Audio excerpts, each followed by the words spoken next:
out by talking about the World Jet Boat Championships this year. It was very successful, and we had lots of help. These two sitting over here helped quite a bit. And we didn't have the boat numbers that we was hoping for the race. A lot of that was due to the expense of fuel, motel costs, and everything else. To give you an example, I raced in Canada 3 years ago, and my fuel prices of motel rooms was twice as high this year in the States as it was going to Canada because of the prices. Lots of new interest, and 4 or 5 new boats sold over in Grants Pass area. So them guys over there is ready to race. I mean, there's new guys getting in like crazy. Everybody loved Gold Beach. They all want to come back. It's a big event to put on. It was a lot of work to try to put the race on and race in it. I don't think I'd ever want to do that again because I didn't have enough time to spend on my own boat in order to go through that. But I think it's something that's going to happen again. Grants Pass, what we're trying to do is get a U.S. Series race. We already have that, but we want to be part of it'll start maybe in Gold Beach, Grants Pass, Poopaw, California, and then race the rivers in Idaho to become a U.S. champion. So we're going to start a series like that. So everybody's excited about it. The racing's making a comeback, which is nice. That's really, in a nutshell, what I got to say about the races. It was very successful. Everybody loved it. It's just the expense of getting here and motel rooms. Everything doubled since 2019, especially fuel and motel room. So has anybody got any questions about the races at all? Did you have the number of spectators that you normally have? In Gold Beach, it was unbelievably well attended. There was we don't really have a count of spectators, but everywhere that I've talked to said that I raced in it. Every gravel bar that I went by had tons of people up and down the gravel bars, and at the Calcutta, Frank and Julie was there, and it was loaded with people. It was a well attended event throughout the whole thing. Okay. Yeah. So. The people were really excited to see. I got nothing but good reports back. Did you guys work with the local hotels to get kind of a discount for the racers at least that were coming? Maybe I know Jots was a huge venue for everything. I wonder. We didn't really talk to any of the hotels this year. Jots actually was our go-to hotel. The reason why we can hold the venue there, and they actually donated 10 rooms to the club. So that was a pretty big donation from Jots. We had lots of good sponsorship, I think we raised, I don't know, it was really a good, I think roughly $90,000 of money is what we raised in a short time. So selling ads and all that kind of stuff. Again, maybe next year, if you guys are interested in selling the ads, we'll have a little extra time, but it's pretty well attended. There's a race this weekend in Idaho. I'm not going to go to it, but there's a couple of New Zealanders over there, so they're coming back. Everybody's excited about the race coming back. Where does the money go? I mean, is it a charitable thing, or does it go back into the organization? So what happens is the money that's raised, it costs a lot to put the race on, the motel rooms to pay for the timers, all the logistics of putting the whole thing on it. That's where a lot of it goes. We also pay out a really good purse money. We try to hold some back, like some just to be able to put the race on next year to have working capital for the next race. But purse money and people putting the race on. You're asking a lot for somebody to take 2 weeks off to follow the race around and spend money on their own pocket. So we try not to take that out. And as far as my new business down here, I've been in the automotive business for 38 years in January, which is a long time. He's 72. What's that? I said you're 72. Wow. But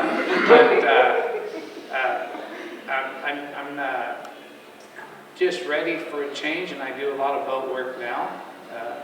So I decided that I just want to move towards boats. There's always 8 to 10 boats at my house nowadays, it seems like, that I'm working on. Never have enough time. what I really am setting up is it's going to be a technical kind of a company. For instance, we're putting in a CNC water jet. And I don't know if you guys know what a water jet is, but a water jet is a tool that can cut anything there is. If you want to cut a piece of this tile and cut something out in it, you can cut another piece and inlay it. It'll cut tile, glass, rubber, steel, 12-inch thick steel. So my goal is to be able to make some railing, custom railing for houses. Everybody around here does wood railing. It all rots off in a few years. So custom aluminum railing with stainless line. But we can do anything with this. So the boats, we're also going to do boats as well. Sea People Manufacturing is one of the sought-after boats. Everybody loves Sea People. We're going to bring the Sea People boats back to market and then some of our own designs as well. Also, my goal is to get a dealership of some level. I've talked to Yamaha, Honda, and Mercury. One of the three will be coming to Gold Beach for a dealership. Depends on which one's got the better package deal. It's going to be, we're building a 65, I think, by 100 building. And it's going to be a modern style of a building. Our colors, I think, are going to be a black building, which don't sound very good, but it's a modern with different architectural steel. And we're going to have the signage on it is going to be trimmed in slate gray, and the signage will be a stainless polished sign, so it'll look really nice on the end of town. What's the name? Are you getting away from Precision Performance? It's going to be called Water Tech. Water what? Water Tech. And where exactly are you going to be? The new building, when you're driving into town, and you turn to go down to Jerry's, the old, that place where we're living a lot. We're actually bringing that lot up out of the floodplain. Oh, I see what you're saying there. Okay, Yeah. I see. And there's a reason for doing that was either you spend the money trying to make your building flood-proof, or you bring the lot up and do it. And I thought bringing the lot up would make the property worth more money in the future. Okay, and what about your current business? So my current business, there's a gentleman that's been with me for many, many years, and he is going to buy it from me. And I'm going to make it easy on him, so I'll make sure he makes it. I could sell it to somebody in Portland. There's an Eric Gill up there from he buys these tires, but I don't want to really sell it to anybody out of town. I want to keep it local. So all the guys that's worked for me all these years, I want to make sure that they're happy and stay with me. Will you be able to do powder coating? On the new place, I'm not setting that up for that. Okay. Because with all the railings and everything, you know, it's Yeah. partner or something, but maybe to do that, because that's what really keeps that stuff. Yeah, we'll have availability. We won't be doing it. Mm-hmm. But we're going to have a CNC brake in there and it's the water jet and all the tooling available to pretty much build anything. I'm looking for the housing market guys. I know all the builders around town and they're all wanting brackets and stuff, and it's hard to get it, especially special custom brackets. Well, they'll make all that kind of stuff. If you're putting a new granite countertop on your house and you want to inlay something into it, you can cut it out and inlay something in and make it look really nice. So just bringing stuff here that they already got in the cities, you know, that just nobody around here has ever done it. When's your startup date? Well, they're down there working on the property now. I'm going to say it's probably going to be 10 months, I'm guessing. I'm not in a huge hurry because I'm really actually waiting for the steel prices to drop. And they are dropping. Since 2019, they went up 3 times. The same building that I'm looking at, I had a friend that built one. It's pretty much identical, and mine is roughly $70,000 more for the same building because the steel prices have went through the roof. But they are dropping, so I figure after the first of the year, I'm going to probably place the order on it.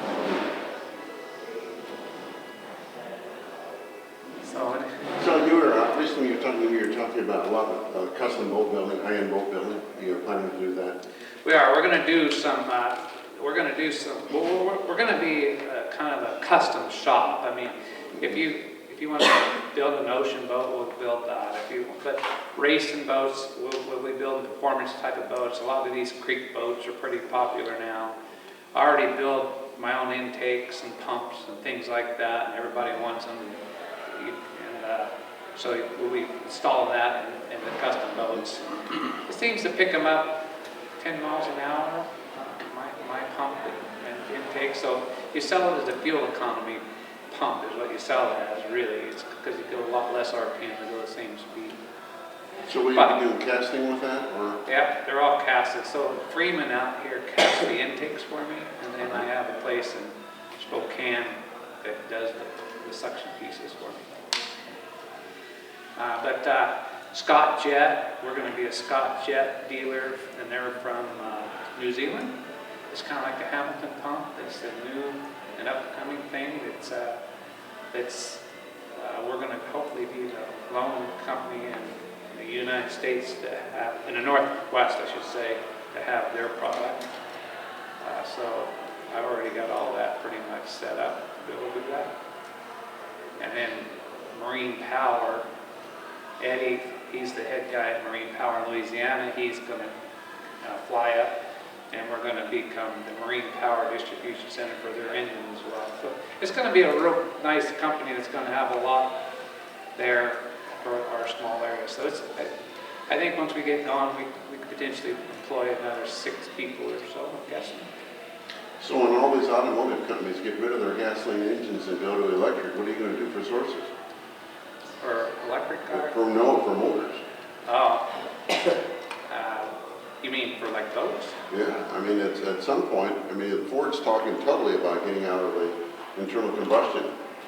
I think it'll be, I think that could very well be for the automotive side, but for the boats, it won't be that way for a while. They'll keep that side. So Industrial, cars, it's called the industrial side. They'll keep the industrial side of the engines available. Yeah. But the electric stuff's coming, and it's coming fast. Our shop is staying up with it. We're doing training and stuff for it already. They just released all the Tesla software. Mm-hmm. And you can buy the Tesla software to be able to hook up. The problem with it is they're all trying a proprietary for them right now. And there's a thing called Right of Repair Act, and that's stopping them from doing it, so they're having to release the stuff. But getting the parts, I mean, we've worked on a couple of Teslas, front end stuff, and getting the parts is kind of tough to get. Mm-hmm. But Ford and them guys, I think they'll be on board. They're the person that, they want other people to work on their stuff. They're going to sell more, sell more product if they don't have to take it back to a certain place.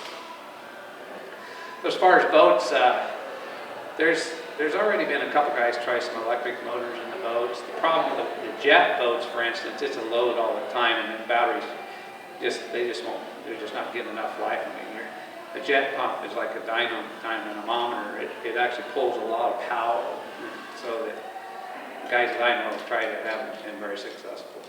Mm-hmm. I mean, eventually, everybody knows they'll have some batteries that'll do it. Well, I mean, the car takes, 40 miles or 40 horsepower to go down the road, even though it's got 200 horsepower, but a boat takes 200 horsepower. It does, continuous. that's right. If you're wide open, it's going to be like everybody does. Any other questions, guys? So what happened to your boat again?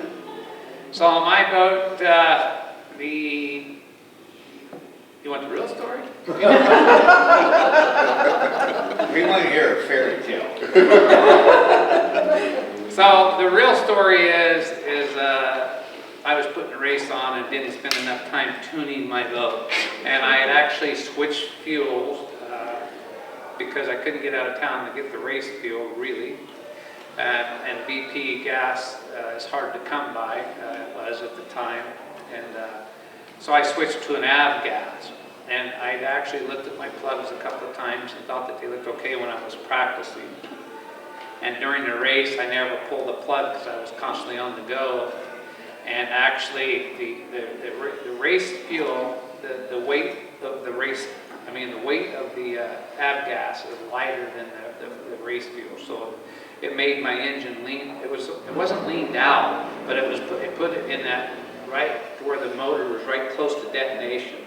And The race in St. Mary's is a race where it's a hard river. It's just long and you're on a throttle without ever lifting, and just that little extra heat there caused a tiny bit of detonation. I tooled the valves in my engine, and then one valve broke off and broke the piston.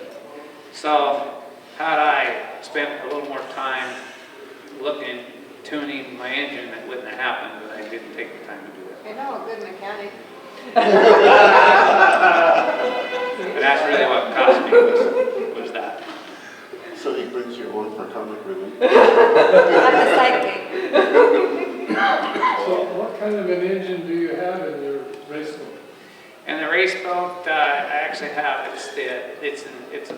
my class is a crate motor class that GM produces, a 6.2 liter, 525 horsepower engine.